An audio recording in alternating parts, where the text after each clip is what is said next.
بسم الله الرحمن الرحيم الحمد لله الذي بنعمته تتم الصالحات الحمد لله الذي هدانا لهذا وما كنا لنهتدي لولا أن هدانا الله اللهم صل وسلم وبارك على سيدنا محمد وعلى آله وصحبه أجمعين السلام عليكم ورحمة الله.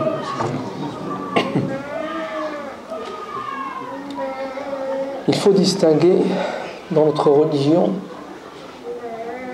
4 volets. La charia, la voie qui mène à Dieu. Donc l'islam, ad-din 'inda Allah, l'islam, est composé de 4 volets. Le premier, c'est le volet de la aqida, les croyances, le dogme. Le second, celui de al-ibadat, les actes d'adoration rituels, comme la salat ou le siyam.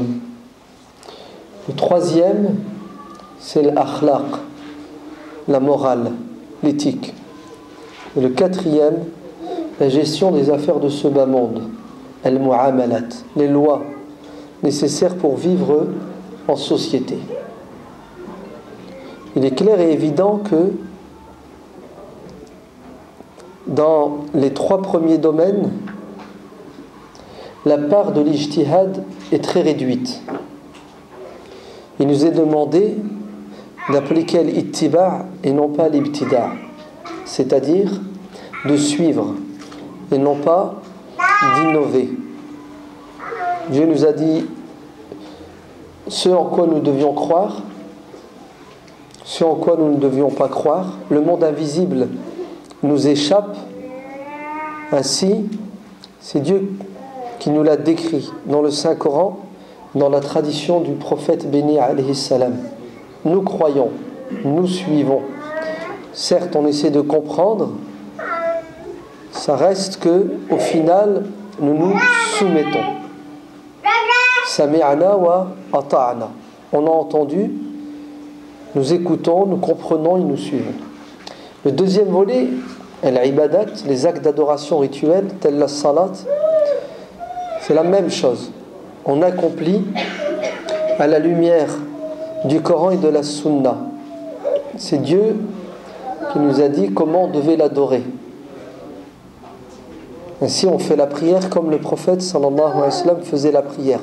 Du moins, comme les compagnons du prophète nous ont décrit la prière du prophète. Il en est de même pour le jeûne. Le troisième volet sont les mœurs, l'éthique, la morale.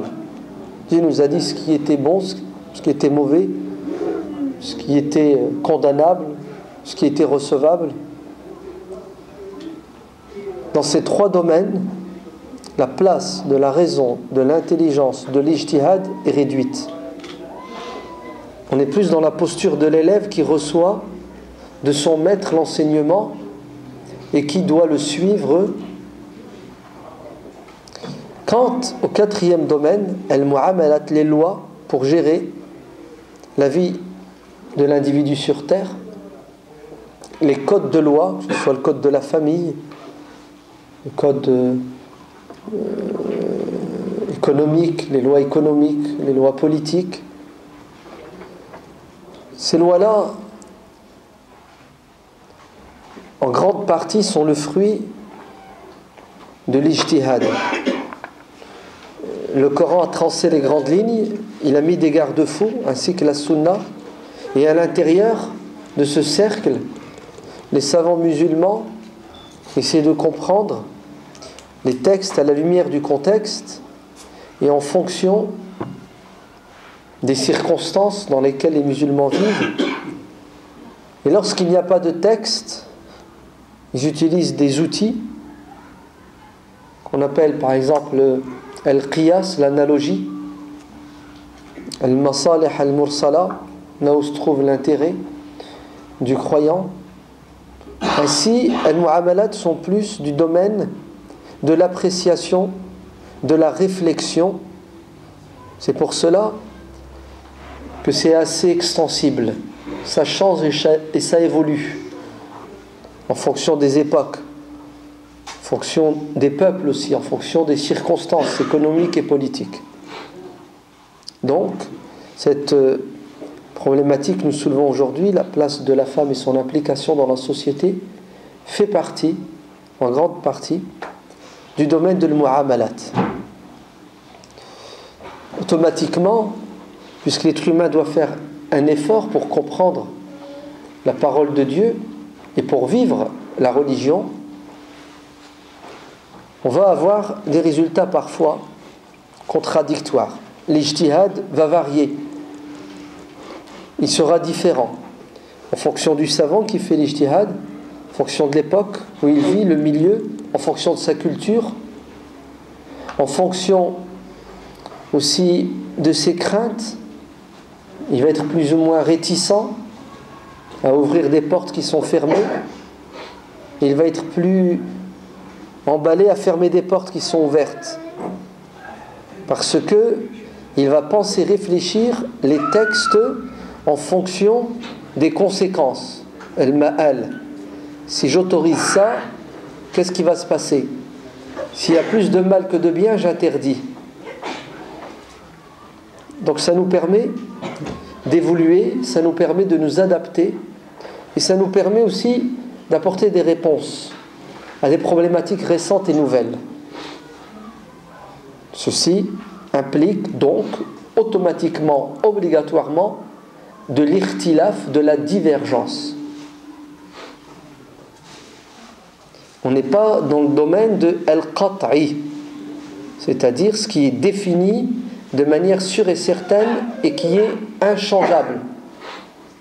On est dans le domaine de ce qui est dhanni, qui peut être sujet à l'interprétation. Ceci étant dit,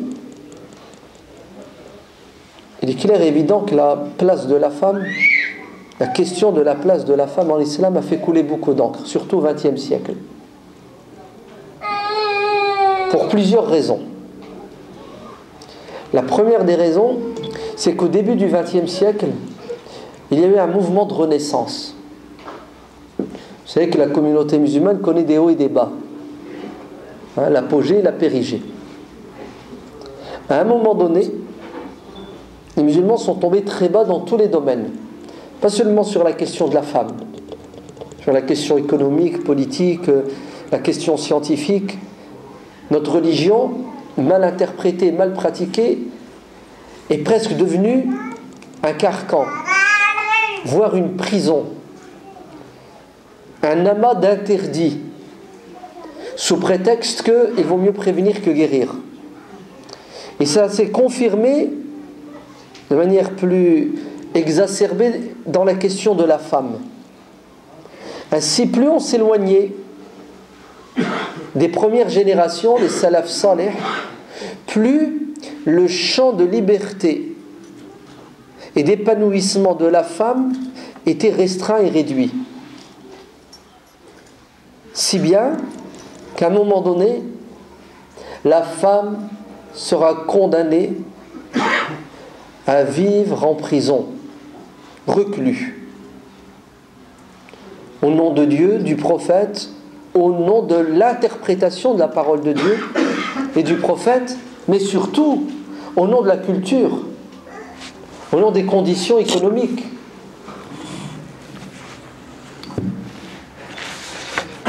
Au XXe siècle, au début du XXe siècle, des penseurs musulmans, des savants musulmans, vont faire un travail de tajdid, de rénovation. Car le din, la religion, en permanence subit ce processus de remise à jour. Inna Allah yab'athu, dit le hadith authentique, Dieu suscite dans cette communauté en permanence tous les siècles des gens compétents dans différents domaines. Pour faire quoi? Pour rénover. L'édifice est en ruine. Il faut garder le gros œuvre et retaper tout le reste. L'islam est souvent, avec le temps, c'est une sunna, c'est une loi de Dieu, détériorée à cause des interprétations et à cause des mauvaises pratiques.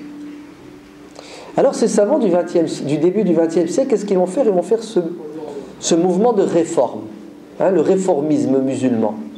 Ils vont s'attaquer à tous les domaines.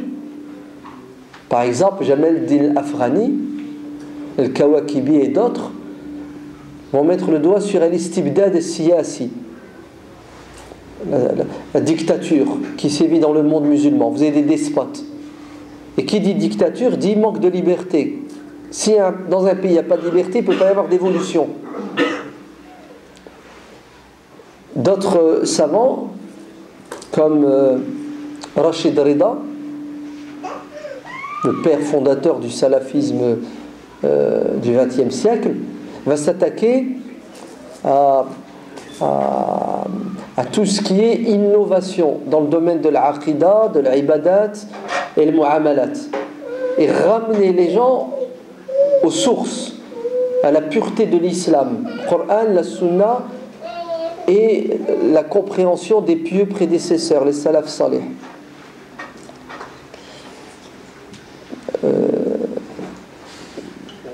Et un grand savant, un grand prédicateur, Hassan el-Banna, dans le monde arabe. Il y a d'autres mujtahidines dans le monde asiatique musulman, mais on se focalise sur ce monde arabe puisqu'on est originaire en majorité de cette région du monde musulman. Hassan el-Banna va faire aussi ce travail de réforme. Donc la réforme spirituelle, la réforme dans le rituel, l'ibadat, dans l'économie, dans le politique, et surtout il va s'attaquer à la question de la femme. Et c'est vrai que quand vous faites un bilan de la situation de la femme au début du XXe siècle, il est catastrophique. Pire, on ne pouvait pas faire. Les femmes, à 99,99% étaient analphabètes, ne savaient ni lire ni écrire. Et quand elles savaient lire et écrire, c'était le strict minimum pour pouvoir apprendre le Coran, car on les envoyait au Kutab, l'école maternelle, primaire. Mais vite fait, elles sortaient du cursus parce que la société musulmane l'a condamnée. À quoi? À l'incarcération. Vous entendez? Elle doit rester enfermée.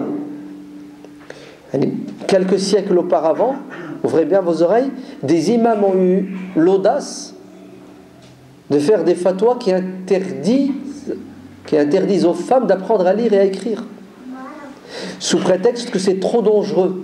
Elles pourraient utiliser le stylo pour envoyer des messages. Vous entendez? Une religion qui dit Iqra, une religion qui dit Nun wal Qalam, une religion qui dit la science est sacrée, une religion qui dit que le prophète alayhi salam a pris une prof, Shifa, pour enseigner à sa femme à écrire et à lire. Après quelques siècles mais de dévoiement total, c'est haram, il n'est pas permis à une femme d'apprendre à lire et écrire. Saddan lidh-dhari'a, pour couper l'herbe sous les pieds du diable, car le diable va utiliser ce savoir que la femme va acquérir, écrire et lire, pour faire des péchés. Donc la femme était vraiment dans une situation catastrophique. Au niveau intellectuel, regardez jusqu'où c'est allé. Même au niveau rituel, les femmes ne priaient pas. Rares étaient les femmes pieuses qui priaient. Dans les années 30, dans les années 50, dans les années 60, 70.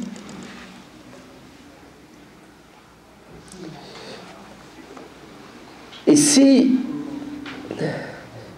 ces réformateurs musulmans essaient de ramener les musulmans et les musulmanes dans le giron de l'islam pur, sachez qu'en même temps, le diable faisait son travail à travers des musulmans qui ont perdu leur âme et qui, dans le monde musulman, vont répandre ce qu'on appelle le MLF, le mouvement de libération de la femme, surtout en Égypte, qui est toujours pionnière dans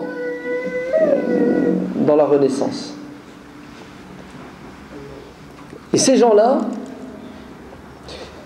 qui ont fait un constat qui est véridique, qui est le même que celui qu'ont fait les réformateurs musulmans, vont porter une autre solution.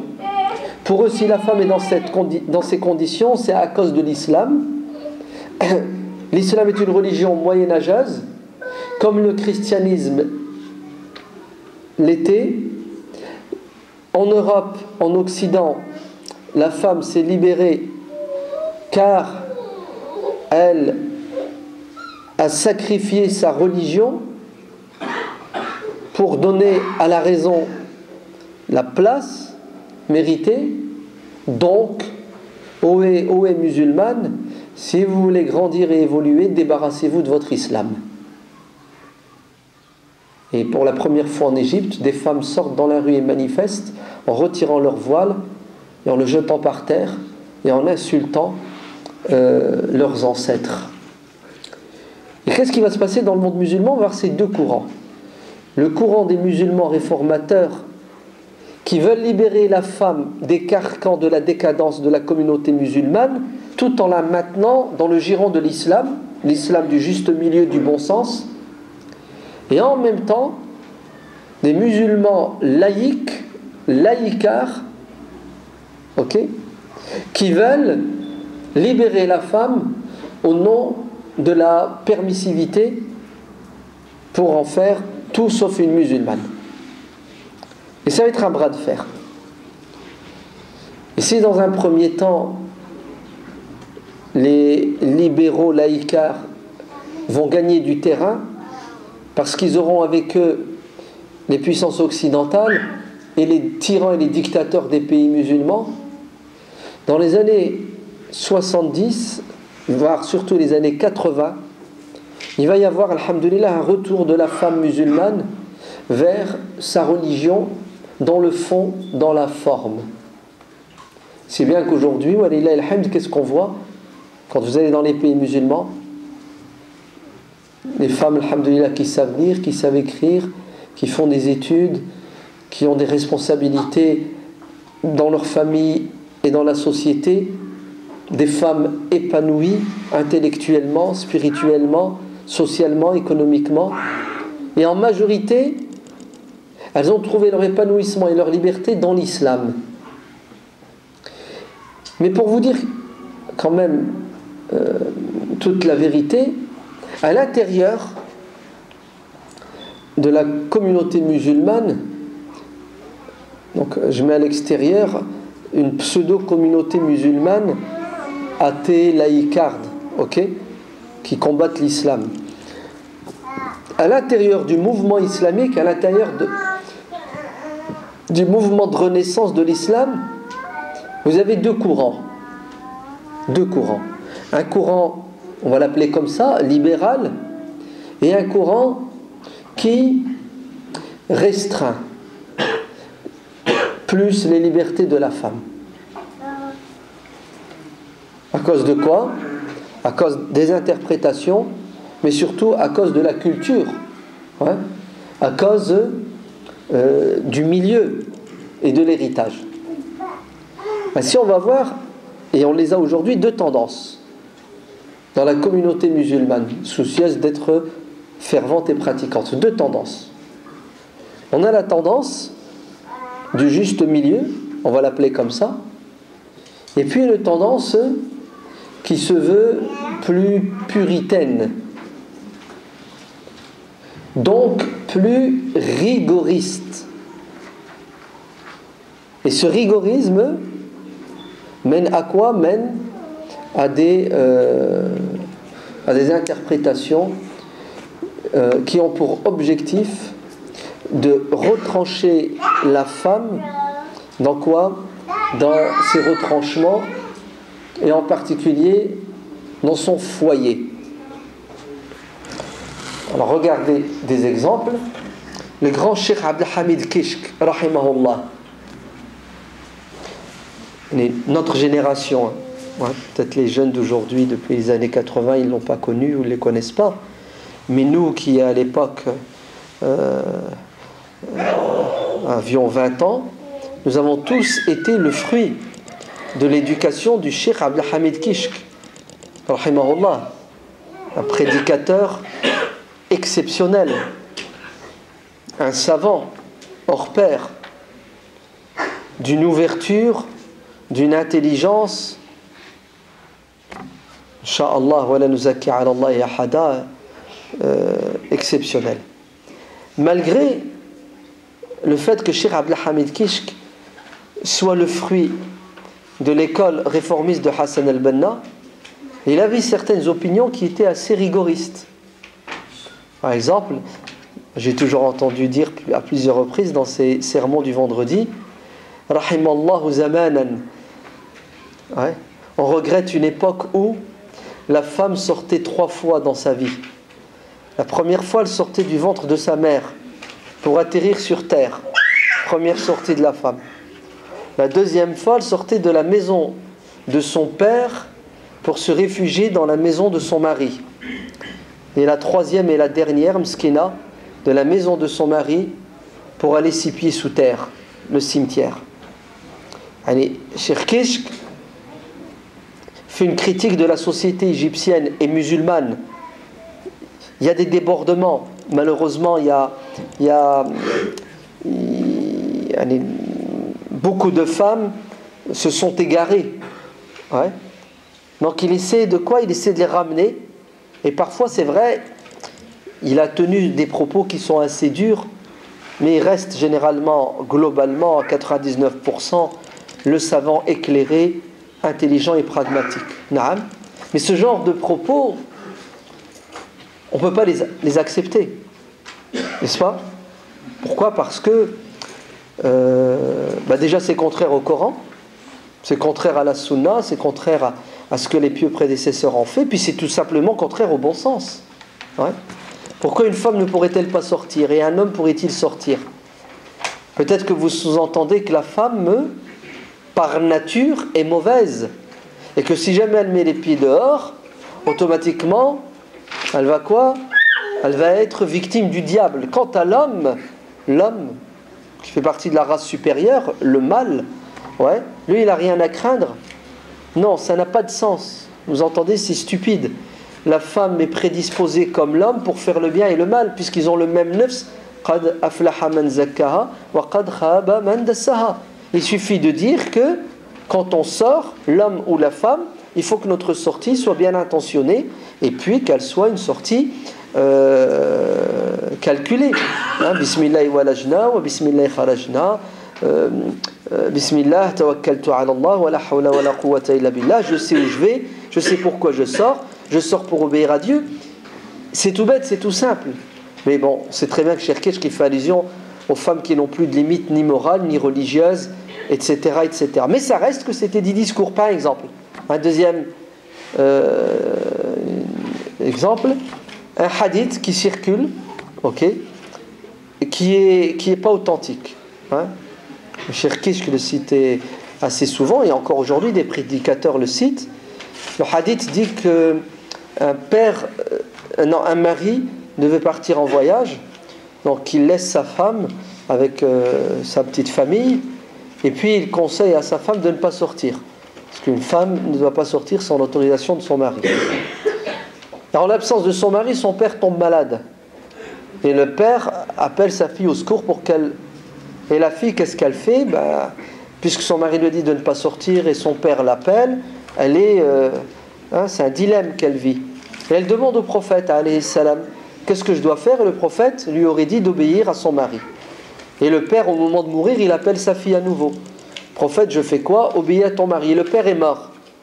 Et après, le prophète annoncerait à cette femme que Dieu a mis son père au paradis, lui a pardonné ses péchés, parce que sa fille a fait ce sacrifice extraordinaire. De quoi? De suivre et d'écouter son mari et de ne pas accompagner son père. C'est un hadith qui est faux. C'est un hadith qui n'a aucun sens, qui est en contradiction flagrante avec la souplesse et le côté miséricordieux et humaniste de notre religion. N'est-ce pas? Et ainsi de suite, malheureusement, une littérature va voir le jour.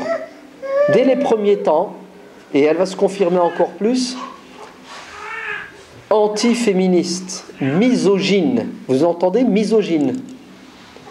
Un coup de hadith. Le prophète sallallahu alayhi wa sallam aurait dit: demandez conseil aux femmes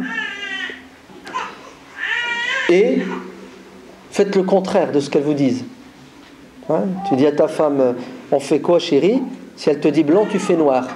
Car une femme ne peut dire que du mal. D'accord? Et le verset du Coran, il est là. Inna kaydakunna la azim. La ruse de la femme est terrible. Par contre, celle de Shaitan, c'est de la rigolade. Inna kayda shaitani kana da'ifan. La ruse du diable, elle est nulle. Par contre, la ruse de la femme, elle est terrible. La femme est pire que le diable. Vous entendez? Et ces propos sont tenus par des gens lettrés, par des gens sur le minbar ou carrément des écrits. Alors tout ça pour vous dire que, écoutez bien, la place de la femme dans la société, quelle place la femme doit occuper dans la société, ça dépendra de quoi? Ça dépendra de l'époque, ça dépendra du milieu culturel, ça dépendra des conditions économiques, mais ça dépend surtout de l'interprétation des textes religieux pour les musulmans soucieux de pratiquer l'islam. Plus vous avez un esprit fermé, rigoriste, plus vous allez priver la femme de ses droits fondamentaux. Et bien entendu, vous l'avez déjà privée du savoir, comme ça elle n'aura pas accès au texte et à la connaissance. Donc, vous allez pouvoir la manipuler. Et c'est ce qui s'est passé malheureusement. Il y a eu de la manipulation, inconsciemment, sans doute, pour certains consciemment, ou plutôt ils pensaient bien et faire le bien. Mais en tout cas, ouvrez bien vos oreilles, le bilan est le suivant. Un réformisme qui va dans le sens du juste milieu et du respect des droits inaliénables de la femme à la lumière du Coran et de la Sunna, et en même temps, parallèlement, et tous les deux cheminent, un rigorisme religieux qui, lui-même, soucieux que la femme musulmane soit la plus pieuse, la pousse à quoi? La pousse à se mouvoir dans une sphère la plus restreinte, sa maison. La société, c'est pas pour la femme. Et tout ça au nom de la religion, mais aussi au nom de la culture, car les deux se mélangent souvent. C'est clair? Non? Très bien, il faut des exemples, n'est-ce pas? Al-aslu fil ashya al-ibaha. À l'origine, tout est halal jusqu'à preuve du contraire. Vous entendez? Tout est halal jusqu'à preuve du contraire. Ça, c'est une première règle. Donc, la place de la femme dans la société, c'est exactement celle de l'homme dans la société. Sauf quand Dieu et son prophète mettront des bémols en disant ça, c'est une exception pour l'homme ou pour la femme. Mais la règle, c'est que ils ont les mêmes droits et les mêmes devoirs dans la société. Deuxièmement, l'asl fil mu'amalat, dans le domaine des lois, le domaine des devoirs et des droits, la règle c'est il faut rechercher le bien-être, l'intérêt. N'est-ce pas? C'est-à-dire, qu'est-ce qui est bon et qu'est-ce qui est utile? Et on doit toujours aller dans ce sens. Hein? Tout est permis, et tout ce qui va dans le sens de l'utilité, du bien-être, de l'épanouissement de la femme est licite, souhaitable, et c'est ce qu'il faut rechercher. Parce que le but, c'est pas de nous mettre des bâtons dans les roues, des carcans, mais c'est de nous faciliter la vie et de nous libérer et de nous alléger. Très bien. Écoutez, si on a dit tout ça, qu'est-ce qui reste? Il reste à dire que les protagonistes, ceux qui sont contre cette approche de la place de la femme dans la société, vous apportent des arguments contraires. On va les évoquer en premier temps, et après on passera aux contre-arguments. Par exemple, ils vous disent, Dieu dit dans le Coran, dans la sourate Al-Ahzab, وَقَرْنَا فِي بُيُوتِكُنَّ restez dans vos demeures. Donc Dieu parle ici à la jante féminine, c'est ça? Non. Dieu parle... Alors, vous avez vu que c'est un problème d'interprétation? Pour certains, Dieu parle aux femmes. Même pour ces gens-là, Dieu parle aux épouses du prophète. Et les épouses du prophète sont des exemples pour toutes les femmes, puisque Dieu dit aux épouses du prophète de rester chez elles. Donc toutes les musulmanes soucieuses de ressembler aux épouses du prophète et d'être au paradis avec elles ne doivent pas sortir, sauf en cas de force majeure. Au nom de ce verset. Réponse: faux. Pour la simple et unique raison, c'est que ce verset et les versets avant et après parlent des épouses du prophète. Et il ne nous est pas demandé de prendre comme pour exemple toujours le prophète. Encore moins ses épouses. Parfois il est haram, interdit de suivre le prophète. Comme il est haram aussi, interdit de suivre les épouses du prophète. Par exemple, le prophète sallallahu alayhi wa sallam, il dormait la nuit, allongé, il ronflait, il se réveillait et il faisait la prière. On l'a dit, prophète, les ablutions, il a dit: mon corps est en repos, mon âme ne dort pas. Je ne suis pas comme vous. Le prophète, alayhi salam, il lui est arrivé de jeûner 3 jours, 4 jours, sans boire ni manger la nuit. Vous n'êtes pas comme moi. Moi, Dieu me donne la force, il me nourrit. Donc vous voyez, il y a ce qu'on appelle al-khususiyat. Le prophète avait des lois d'exception qui lui facilitaient pas la vie. Au contraire, c'était souvent plus dur. Mais c'est son niveau, il pouvait porter. Nous, non. Il nous est dit, la yajouz, tu n'as pas le droit de le suivre.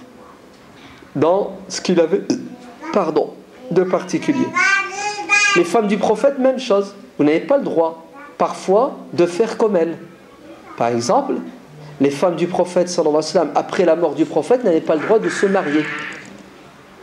Une femme aujourd'hui, si elle décède, si son mari décède, après la période de veuvage, elle a le droit de quoi? De se marier. Ainsi, quand Dieu, dans la sourate Al-Ahzab, parle des femmes du prophète, il évoque le statut des épouses du prophète qui est particulier. Lastunna ka'ahadin minan nisa. Regardez, le verset commence comme ça: ô épouses du prophète, vous n'êtes pas comme toutes les femmes. Vous savez ce que ça veut dire? Vous ne ressemblez pas aux autres femmes. Non. Ça veut dire vous n'avez pas, ou plutôt, les femmes musulmanes n'ont pas à suivre votre régime. Voilà, ça que ça veut dire. Ainsi, si les femmes du prophète devaient rester chez elles et ne sortir que dans la nécessité absolue, les musulmanes, après les femmes du prophète, sortent de chez elles quand elles en ont besoin ou quand elles ont envie. Tant que leur sortie est bien intentionnée et faite dans les règles de l'art islamique. Point final. Donc ce verset n'est pas une preuve pour interdire à la femme de s'impliquer dans la société, d'être présente, sous prétexte que les femmes du prophète étaient absentes, par ordre divin. De même, la tenue vestimentaire des femmes du prophète est particulière. La preuve, les femmes du prophète ne devaient pas avoir de contact physique avec les hommes. Même leur silhouette, on ne devait pas la voir. Elles devaient parler avec les étrangers derrière un obstacle. Et ce n'est pas le cas pour les autres musulmanes. Toutes les musulmanes ont le droit d'entrer en contact avec quiconque dans les règles de l'art islamique et de discuter, de dialoguer, toujours dans les limites, sans obstacle.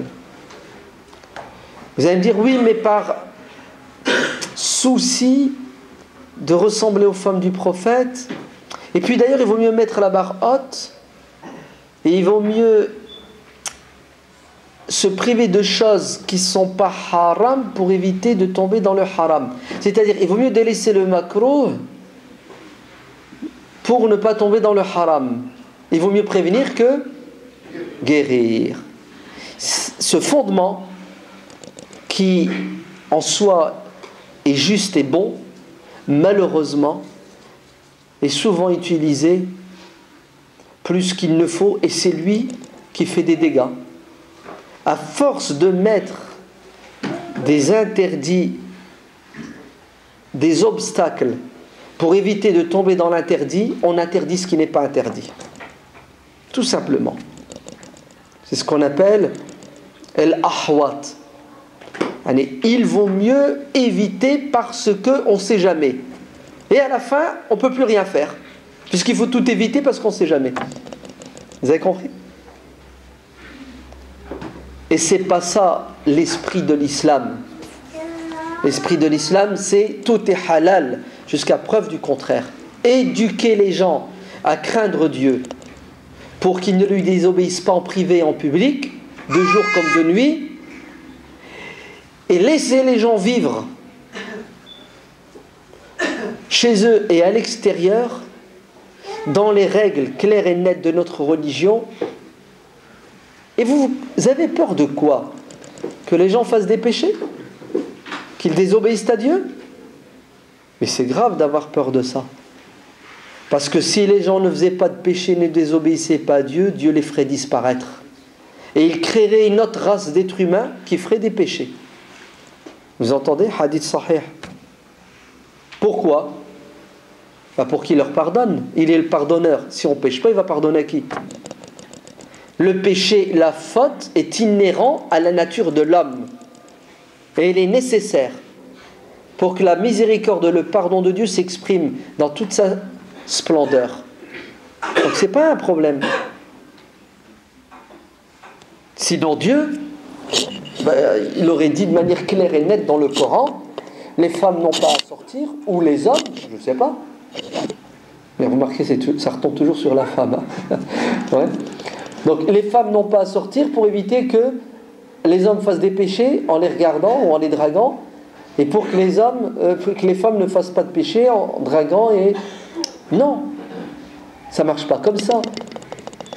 Parce que c'est contraire à la nature. Dieu nous a créés avec une nature. On ne peut pas vivre de cette manière. Donc, il est évident que la femme a sa place dans la société et qu'elle a des devoirs dans la société. Elle doit exister et elle doit être un moteur dans la société. Pourquoi? Pour développer le principe fondamental coranique de ma'rouf, de bien. Faites le bien si vous voulez réussir sur terre et dans l'au-delà. Et le bien, on le fait à la maison et on le fait à l'extérieur de la maison. Les femmes ont toujours été présentes dans la société, dans toutes les sociétés, même au temps du prophète, alayhi salam. Lisez le Sahih de l'imam Bukhari, vous allez voir. Les femmes sont à la mosquée pour prier, elles sont à la mosquée pour apprendre, elles sont à la mosquée pour discuter de leurs problèmes, elles sont à la mosquée pour participer à un effort financier, faire de l'humanitaire. Elles sont à la mosquée et elles sont à l'extérieur de la mosquée. Elles vont au marché faire leurs courses, elles commercent, elles rendent visite, elles discutent. Asma, radiallahu anha, l'épouse de Zubayr ibn al-Awwam, Asma, la sœur de Aïcha, la fille d'Abu Bakr, elle ouvre sa porte et elle voit un homme qui a posé son étalage en dessous de sa fenêtre. Le mec, il vend. Elle lui dit, s'il te plaît, va-t'en, ne reste pas ici. Parce que mon mari est un homme jaloux. Si jamais il vient, il te trouve là, je pense à toi. D'accord? Je lui dis, ouais, mais non, c'est trop bien placé. Ouais, il y a du monde. Mais c'est un endroit stratégique au niveau économique. Regardez l'intelligence d'Asma. C'est ce qu'elle va lui dire. Dire, ben alors à ce moment-là, plie bagage, tu attends que mon mari rentre, tu viens, tu installes, et moi je vais sortir et je vais te dire, va-t'en, ne reste pas ici, t'es envahissante, etc. je vais exprimer mon désaccord, ça sera du cinéma, hein. Et quand mon mari va voir ça, tu verras comment il réagira. Et effectivement, quand Zubayr est rentré, il s'est installé, elle est sortie pour lui dire va-t'en, et Zubayr lui dit mais laisse-le, skin, il faut bien qu'il vive, il faut bien qu'il fasse du business. Et le mec a pu rester dans cet emplacement idéal. Oui, les femmes discutaient, parlaient, commerçaient, elles participaient aux efforts de la communauté, aux efforts politiques, aux efforts économiques. Vous le savez tout ça, je n'ai pas à vous le dire, non? Tenez, si vous ne le savez pas, vous avez intérêt vite de le savoir. Chers hommes et chères femmes, musulmans et musulmanes, en vous procurant le livre par excellence, qui clôt normalement la discussion, il n'y a plus rien à dire. Après ce que Abd al-Halim Abu Shuqa a écrit en 20 ans, la libération de la femme à l'époque du prophète sallallahu alayhi wa sallam, traduit sous le titre de l'encyclopédie de la femme musulmane. Il y a un chapitre qui s'appelle Musharakatul Mar'a, la présence et la participation de la femme dans la société. Et ce ne sont que des versets du Coran et des hadiths authentiques de Bukhari Muslim. Wallah, ce livre, si vous l'avez, si vous le lisez, un, vous êtes fiers d'être musulman et musulmane, et deux, vous allez vivre votre religion de manière épanouie, équilibrée. Et vous allez avoir une réponse indiscutable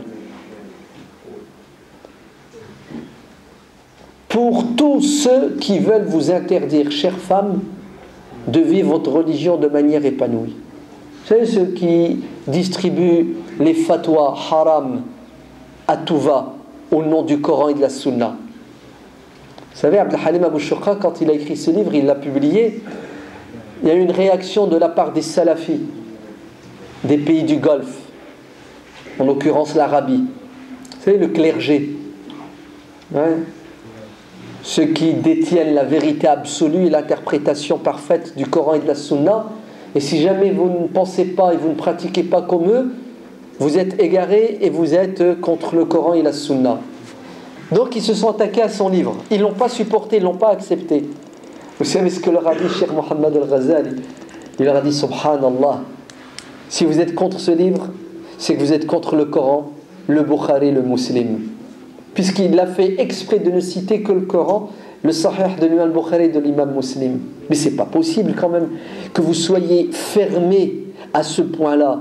Si c'est possible, car c'est une question de culture, c'est une question d'éducation. Vous entendez? Celui qui a été éduqué depuis son plus jeune âge que la femme c'est le diable, ben il faut l'incarcérer, le diable. Il faut le mettre, vous savez où? En psychiatrie. Il faut la rendre folle, cette femme. Et leur pseudo-fatwa ou loi qui interdit à la femme de conduire, bon là c'est du domaine du risible pour nous. À la rigueur qu'elle reste là-bas, bonne chance, chère femme, débrouillez-vous, hein, chacun sa galère. Mais exporter cette interprétation de la religion et cette pratique, qui est en fait plus du culturel, c'est criminel. Vous entendez? Donc Allah ibarak fikum, lisez ce livre, prenez le temps de l'étudier, et vous aurez la réponse, et vous aurez les limites, vous aurez l'adab, tout est dedans. Walillahi alhamd. L'encyclopédie de la femme musulmane. Donc ça c'est le titre en français. L'auteur Abd al-Halim Abu Shuqa, rahimahullah, il est mort il y a une dizaine d'années. Ouais. Élève de Hassan al-Banna, 10 ans de prison et de torture. Ouais. En arabe, Tahrir al-Mar'ati fi Ahdi al-Risalati, en 6 volumes. Magnifique. Ce livre, toutes les musulmanes devraient l'avoir, obligatoirement. Et c'est le plus beau des cadeaux que vous puissiez faire à votre femme. Et pour certains, c'est le pire des cadeaux. Oui, c'est pourquoi c'est le pire des cadeaux? Parce qu'elle va découvrir ses droits et ses devoirs. Et beaucoup n'aiment pas les droits des femmes, ils aiment les devoirs. Ouais, c'est un sens unique, subhanallah. Il y a du machisme chez les musulmans. Il y a de la misogynie chez les musulmans. Et tout ça au nom de quoi? Au nom de... Non, on ne sait jamais. C'est une crainte exagérée. Ouais. La femme, c'est toujours le mal. Voilà, yadou billah. Mais ça va, alhamdoulilah. Heureusement qu'on est français. Ouais. Et qu'on a notre esprit justement occidental. Nous, Français musulmans, on est moins misogynes, n'est-ce pas? On a quand même des séquelles, hein? Ok? Parce qu'on a grandi dans des familles où malheureusement il y a. Mais bon, alhamdoulilah, vive l'école. Hein? Vive tout ce qu'on a appris. On a un esprit d'ouverture et on respecte plus la femme. Donc soyez présentes dans votre société pour l'améliorer. Al-mu'minuna wal-mu'minat ba'duhum awliya'u ba'din. Pourquoi? Ya'muruna bil ma'rufi wa yanhauna 'anil munkar. Les croyants et les croyantes. Vous entendez? Le verset est magnifique. Hein? D'habitude, le Coran, quand il parle toujours au masculin. Ô vous les croyants. Et vous savez que le masculin l'emporte sur le féminin au niveau grammatical. Mais en fait, quand Dieu invite les hommes à faire quelque chose, les femmes, de manière implicite, sont invitées. Sauf s'il y a un cas d'exception. Mais parfois, Dieu fait exprès d'inviter les hommes et les femmes pour qu'il n'y ait pas d'ambiguïté. Vous entendez? Regardez, al-mu'minuna, Dieu aurait pu se contenter de dire les croyants. Non, les croyants et les croyantes sont alliés, soudés. Les croyants et les croyantes travaillent ensemble. Vous entendez? Ils forment un groupe compact. Pour faire quoi, à votre avis? Pour s'impliquer dans la société, pour la développer. Comme Dieu et son prophète le veulent, c'est-à-dire le ma'rouf, aller dans le sens du bien commun, dans ce qui est communément reconnu par tous les êtres humains normalement constitués comme étant bon et utile pour l'humanité tout entière. Voilà. C'est-à-dire les musulmans et les musulmanes, les croyants et les croyantes font de la politique. Engagez-vous dans les partis politiques. Devenez des responsables politiques pour condamner le mal, pour ordonner le bien, pour améliorer la société. Voilà ce que dit le verset du Coran. Participez à la construction de la mosquée. Participez à la construction des structures d'enseignement, les écoles, etc., etc. Mais vous savez ce qui est étonnant, subhanallah? Il faudrait faire une étude où, je vais être méchant, il n'y a même pas besoin de la faire. Le résultat, il est déjà connu. Trouvez-moi des mosquées en France qui ont dans leur conseil d'administration des femmes. On les compte sur les bouts des doigts. Les doigts d'une main. Vous entendez? Parce qu'il y a encore un blocage. Non, on ne peut pas. Attendez, une réunion, on est assis autour d'une table, un conseil d'administration, il y a une femme. Oh, c'est pas possible. C'est pas possible. Pourquoi? Parce que c'est dangereux. Ouais. Et, subhanallah, il y a encore des blocages. Hein. Il y a des blocages. La preuve, trouvez-moi une mosquée en France où, comme c'est le cas ici, les femmes s'assoient derrière, les hommes devant. Il y en a là, certains, ils ont rattrapé une crise cardiaque depuis longtemps. Oui. Même, je l'ai vu moi. Bon, il y a quelques mosquées hein, comme la vôtre, Allah Ibarak, où le mec est rentré et quand il a vu les femmes, il a fait demi-tour. A'udhu billahi minash shaitanir rajim, sauf qu'il peut. Oui, c'est vrai. Hein. Regardez, je vous raconte une anecdote. Je l'ai vécu personnellement il y a plus de 20 ans à l'université de Villeneuve d'Ascq. On avait une petite salle. Je donnais des cours aux étudiants et aux étudiantes. C'est ça? L'islam, c'est pour tout le monde. Donc je mettais les filles derrière, les garçons devant. C'est ça. Et puis il y a un étudiant qui vient pour rentrer dans cette salle pour faire la prière. Il a ouvert la porte. Oh, qu'est-ce qu'il n'a pas vu? Et il a vu des jeunes filles étudiantes assises par terre, certaines sur des chaises, et puis moi en train de dispenser mon cours. Il a fermé la porte. Le problème, c'est que je me suis payé le mec après en me disant A'udhu billah, c'est haram, t'as pas honte, tu te rends compte de ce que tu fais, et en plus elles n'ont même pas de voile. Ouais. Je lui dis, c'est quoi le problème, mon frère? Il me dit, je peux pas rentrer dans une mosquée alors qu'il y a des femmes comme ça. Je lui dis, pourquoi? T'as peur de quoi? Qu'elles te sautent dessus? Qu'elles te mangent? Qu'elles te dévorent? Ouais. Tous les jours, tu rentres dans les amphithéâtres de la fac avec des garçons et des filles. Ça t'empêche pas de dormir. C'est la dunya. Ok. Et à la mosquée, on ouvre la porte pour nos sœurs musulmanes pour qu'elles apprennent leur religion. Et tu veux quoi? Et tu veux que je les prive? Wallah, l'islam n'a pas besoin de gens comme toi. Va-t'en, laisse-moi avec elles, parce que c'est elles qui ont besoin d'un enseignement. Il dit, moi je ne peux pas assister à tes cours si c'est mixte. Je dis, ya Arab qui n'assiste pas, parce qu'il est dangereux. Il va faire fuir ces jeunes filles-là. Ouais. Donc Allah yabarak fikoum. Ouais. Arrêtons d'interdire ce qui n'est pas interdit. Nous allons faire fuir les femmes de l'islam. Et c'est la pire des choses. Fait fuir un garçon, ça passe. Fait fuir une femme, ça casse. Vous connaissez les conséquences. Wallahu a'lam. Walhamdulillahi rabbil alamin. Si vous avez des critiques, des remarques, à vous la parole. Et vous savez que vous avez le droit de ne pas être d'accord. On est en France. On n'est pas en Égypte. En Égypte, tu exprimes ton désaccord, c'est 3 ans de prison.